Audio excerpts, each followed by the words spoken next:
Hello and welcome to the F&O Show on Bloomberg Quint Live, India's first digital live streaming business news service. I'm Darshan Mehta. Good morning, Aga. Good morning, Darshan. I'm Aga Makil. Here are the headlines. It's a negative start to trading day for the markets. The Nifty and the Sensex trade with minor cuts. The Bharti twins are the top index losers. Repco Home Finance and Axis Bank are among the top F&O buzzers in early trade. Repco Home sees fresh shorts while there are longs unwinding in Axis Bank. Yes Bank has seen its biggest intraday gain since July 2005 after the RBI's compliance report found no divergence in NPA classifications for FY18. The stock is also the top Nifty gainer. And Karur Vysya Bank is locked in a lower circuit after its asset quality deteriorated in the third quarter. Diwan Housing Finance is declining in trade after Bank of Baroda initiated a forensic audit against the loans given to the bank. Okay, Karur Vysya Bank is down in trade today while the bank's profits saw a decline. Its NPA also inched higher. Joining us to talk about the numbers in greater detail is the bank's MD and CEO, Mr. P.R. Seshadri. Mr. Seshadri, thank you so much for joining in. Firstly, the results were strong operationally if you're looking at the numbers, but on the asset quality, yes, there was a bit of concern as slippages increased on account of the IL&FS exposure. So can you tell us what is the exposure that the company has towards IL&FS?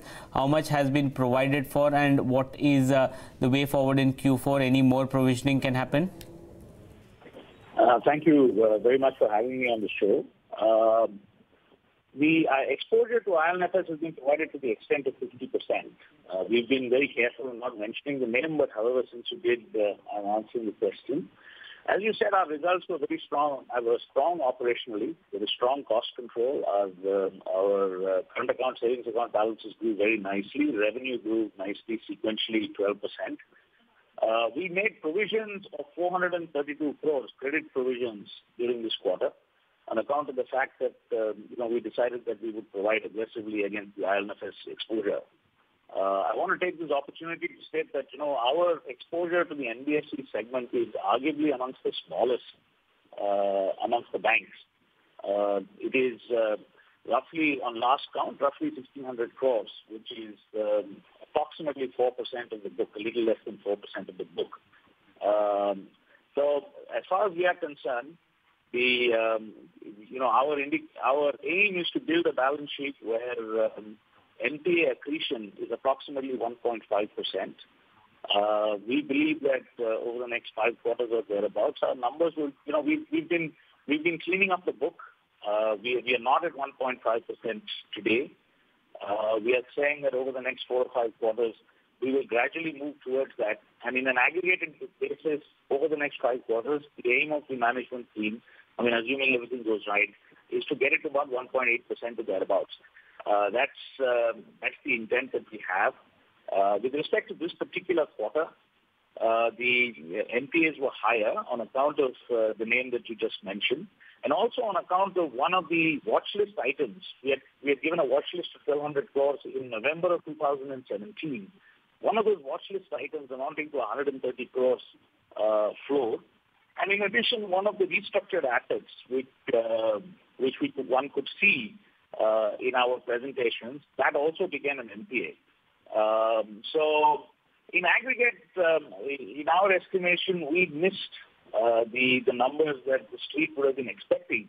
That's approximately 100 crores. So that's the level of the NPA miss. And we are a little, we are a little intrigued by the reaction of the street at this point in time. So apart from IL&FS, there was some stress as far as the SME portfolio is also concerned. Is that something that probably will continue? See, we had indicated during our conference call a particular course of action. We said that we expected forward flows of a particular number. But we have not taken into account the impact of restructuring. So we are assuming that there is no restructuring that is taking place on this book. So if you were to look at it from an accounting standpoint, we will obviously take advantage of the restructuring provisions that the RBI has now made available. So the flow-throughs into NPA may not happen in the manner in which we have discussed during the conference call. Having said that, the reason why we had given that number in the conference call was to make amply clear what the level of, distress within the portfolio was. Not all of those items eventually become NPA. We will take advantage of the restructuring provision, and then we will move forward. We are historically a bank that has been very strong on the SME side. We think that this is a passing phenomenon, and given the fact that we have very, very high quality collateral against all of this, so loss given default will be quite low. So we are reasonably comfortable from where we are talking about the future of the institution, and the fact that we can return reasonable. We offer reasonable value to those who are invested in us. So one of the reasons that the stock is down is not because of the core number. I think it's because of the asset quality. And I believe in the conference call, and I read in a couple of reports that you believe that it's not the end of the recognition of NPAs in the third quarter, and probably that will even flow into the fourth quarter. So is that something that we should be concerned about, that fourth quarter will be equally bad for you? No, I sort of tried to answer that question in the only way that's possible, because giving information quarter on quarter is a little difficult. So we tried to answer that question more broadly. Broadly, our expectation, as I said, is that instead of 1.5% NPA accretion on an annualized basis, we will trend towards 1.8% for the next 5 quarters on an annualized basis. So there's a 30 or 40 basis points divergence from what our aim is in the fourth quarter. And we also made very clear during the conference call that the NPA numbers will improve over time. So the flow rates in the fourth quarter will be higher than the flow rate in the first quarter, and so on and so forth. So we think that the worst is, as far as we are concerned, on the corporate book is behind us, which is the leading cause for the NPA during this quarter. That is definitely behind us. And we are expecting that, things will stabilize as we move forward. But my final question before end is that, the other concern that the street has is now, because of what has happened, they believe that the ROA improvement, what was expected probably will come in FY20, now probably will come in a few years later. Is that a valid concern?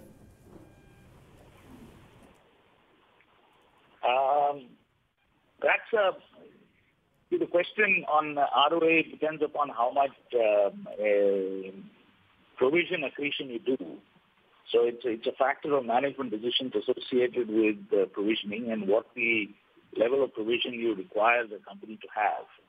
Our aim is to get our provision numbers up to let's say 60-65%, and we've been accreting provisions over the last 5 quarters. So because of the accretion of provisions, the return on assets will be a little lower during this coming year. Subsequently, it will normalize, and you must remember that the balance sheet will be much stronger at that point in time.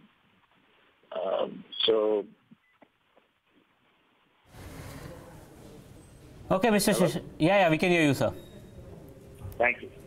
Thank you, sir. Thank you so much for speaking to us and sharing the outlook on the bank. So that was Karur Vysya Bank is down 20%. Agam, I think what started out very small, people ignored IL&FS and thinking that it's not listed, but see the impact that it has had from the top-notch bank like an IndusInd to an SBI to even companies like Apollo Tyres, and even companies like Titan Company, which is still doing provisioning for IL&FS, and the impact on, look at Karur, even though it's small or whatever, it certainly has put back some of the financials of these companies by at least by a few quarters.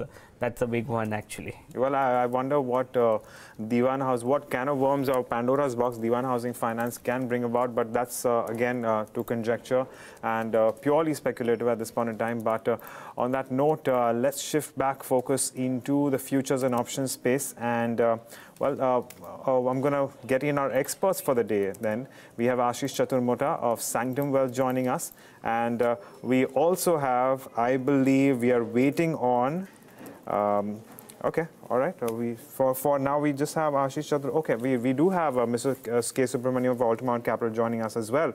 All right. Well, thanks guys to both of you for joining us. As usual, Ashish, let me begin by asking you about the consolidation that we are seeing now. It's no longer consolidation because it's the 5th straight day of losses for the Nifty. But what do you make of these recent moves then?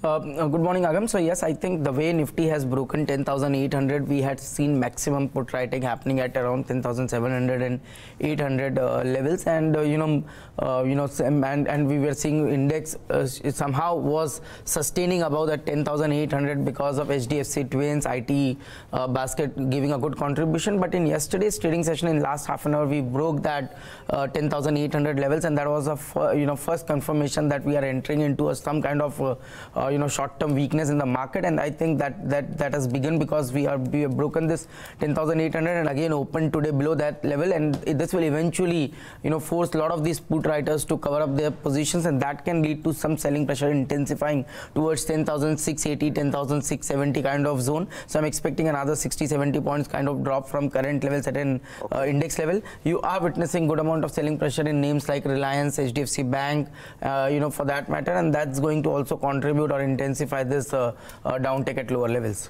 Okay, so some concerns coming there. Mr. Subramanyam, good morning to you as well. How about you? Your view on the markets? Are you also of the opinion now that we've seen that slide come through, there is more weakness in store?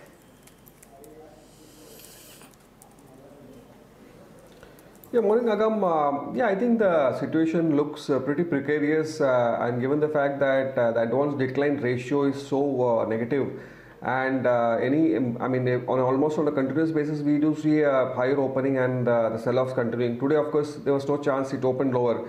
But I think somewhere closer to levels of 10,700, 725, I think there is a possibility of some sort of short covering. I think 3-4 days of continuous slide. So some upside, maybe, my guess is maybe up to levels of 10,800 could be seen. So I'm also recommending a bear spread on Nifty for the next, now that the weekly contracts for Nifty has also commenced. So for the February 21st contract, one could possibly buy 10,800 strike put, that's quoting around 90. Sell a 10,600 strike put, that's quoting around 26. So net cost comes to about 64. The maximum one would gain is 136. And also recommend a stop loss of 30. Okay, for people who want to understand bear spread in detail, a bear spread is employed when one expects a moderate down move in a security. In this strategy, a put option of a certain strike is purchased and a put option of a lower strike is simultaneously sold. That's the view that's coming in. Let's move on and address the stocks that our experts want to address. Ashish, I'll start with you. Which are the stocks that are catching your eye right now? So, two stocks which are looking strong despite, kind of weakness we are witnessing in the market. First one is UPL, United Phosphorus Limited. Here, the stock is trading at its 52-week high, and we have seen a very strong open interest addition in last 4-5 trading sessions. It was consolidating in a range between 810 on upside to 790 on downside, and it has given that range breakout also, which will, force a lot of short traders to cover up their positions, because at every point of time, stock need to come around 800, 810. It used to see some kind of dip, so that has resulted in a lot of short positions around those 800, 810 kind of zone, and that since that level has been crossed over, you might see a lot of shorts trying to cover up that position. So this is a buy with a stop below 808 on upside. 860 is a target we are expecting in UPL in short to medium term. Again, from the specialty chemicals, I think SRF is one name which is looking very, very promising. Stock has formed a pole and flag formation on a technical trajectory, and if you look at in terms of OI addition post its results, we have seen massive buildup of position in open interest. Stock has been consolidating for last 5-6 trading sessions, and today we are observing almost 5% open interest addition jump in the stock. So that is indicating that this stock is also poised for a strong up move. 2180 would be my trading stop loss. 2340 would be my positional target in SRF. And one stock which is looking weak to me, post results, Bharat Forge has seen a lot of short build up position, and stock is trading at its 52-week low. So I think here you might see weakness intensifying. 480 would be my trading stop loss for going short in Bharat Forge. On downside, 445 is a short term target I'm expecting in the stock. Okay, that's the call that's coming in from Ashish. Mr. Subramanyam, which are the stocks that you want to talk about today?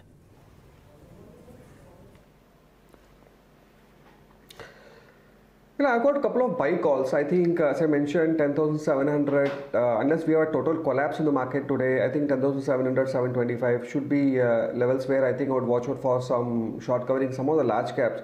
So L&T, now this has actually been an extremely weak counterpart, closer to levels of 1200, from where we actually saw the very sharp bounce.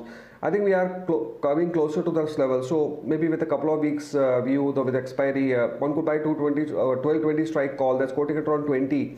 Keeping a target of 36, keep a stop loss of 10. And the second one is a buy of plain vanilla buy of 2100 strike call of HDFC Bank. I mean, if you do see some recovery, I think this is one stock which could possibly lead the rally. And that's quoting the 2100 strike calls quoting around 42, 44. Keeping a target of 70, and maybe one could keep a stop loss of 30. Okay, that's the view that's coming in on the stocks. Let's start with the stocks that are in focus. A big one obviously has to be Yes Bank. It was up almost 30% in the morning. It's now moved. It's now up just. It's up not just. I'm sorry. It's up 23%. And obviously the news that came in does indicate the move that will come in. So Ashish, it didn't give anyone any chance in opening. Yep. So it opened up only 20-25%. So that's pretty much the level that it was at start. So at 209.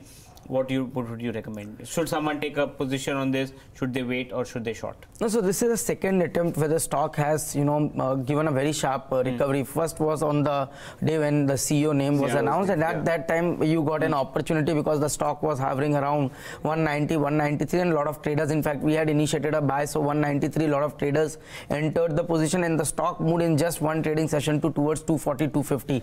After that, there was a clear slide in the stock from 240 odd levels to almost 180, and this time you didn't get an opportunity to take a fresh long. But what you are observing in data is that after opening, stock is now sustaining near its above its weighted average cost, and the open interest is around 5%. So that indicates that in today's up move, this looks like more sustainable in terms of nature. So I think on downside now a clear base is somewhere around 200, 198 kind of levels that should be kept as in trading stop loss. And yes, I think this time stock is a potential to cross 235, 240 in next 2-3 trading sessions. So you'll get a decent opportunity on upside. Looking into the volatility and the nature of the stock, a lot of these, and since markets are in a little different zone where you are seeing index sustaining below 10,800 levels, I would advise that even you can buy a at the money or slightly out of the money call option of Yes Bank rather than taking a vanilla futures in the position. Okay.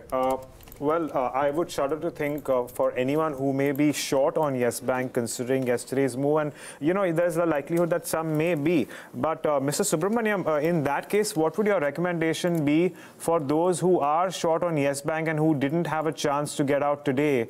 Do you think they should book their losses at this point, or do you think that they could wait perhaps today or maybe in the next couple of sessions? Well, I think I would wait till the second session of the day, because now we don't know whether the stock has been steadily trading above 200, but toward the closer date, it will actually clear indication of exactly we have seen any selling at the higher end of the band, and we have also seen some good put trading taking place at 190 and 200. Now, pretty strong put trading. So the odds look that it will probably the strength will be maintained, but very sharp rise from current levels looks a little unlikely. Anybody having a short position, possibly I would advise them to maybe write a put maybe of a 190 strike or a 200 strike put, so that will give some sort of cushion and keep a clear stop loss of 230. So any upside, I think, could possibly be cushioned by this put trading, and any downfall obviously will be of benefit to them because though they may lose out on the put, but I think the future downside will take care of a lot of these losses.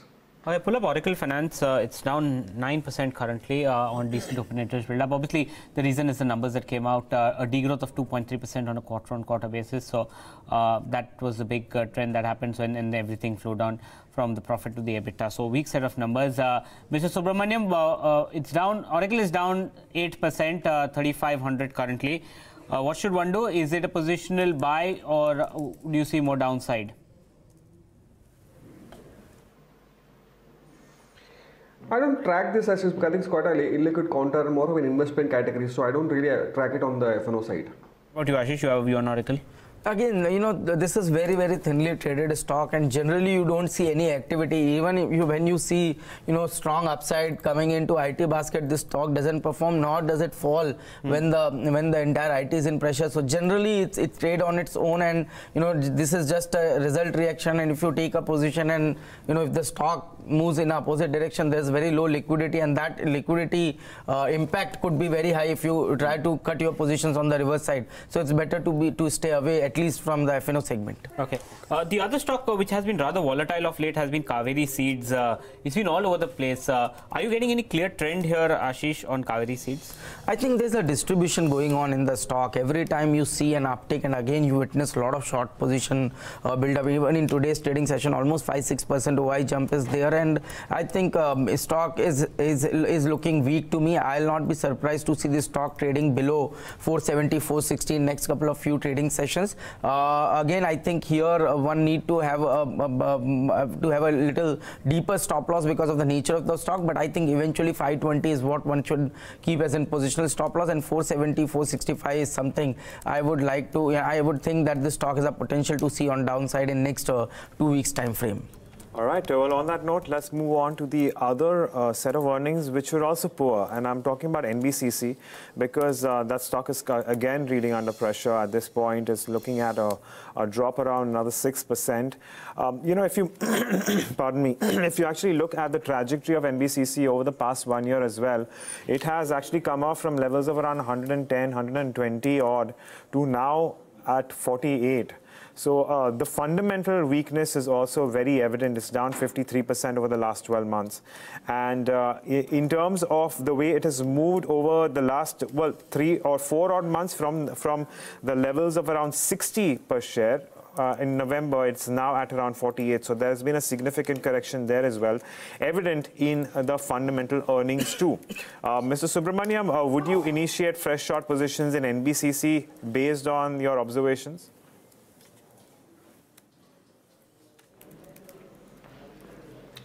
Well, there is clearly a case of the stock sliding down below levels of 46. I'm talking about the spot level. So and that's a real good long-term support level. But given by going by the shorts that we are seeing, probably will slide below that level. But current juncture, I would not advocate any short. Maybe any existing shorts could maintain it with a strict stop loss of 51. Odds are high that it probably is moving down to levels of around 42, 43. Okay, let's take a look at some of the other stocks. Mr. Subramanyam, anything that you're spotting that looks interesting apart from the stocks that we discussed? Nothing at the current juncture. Okay, and what about today's? I think it's the first time that we will have the weekly closing on the Nifty for expiry. Any strategy on the Nifty for today's close, today's expiry?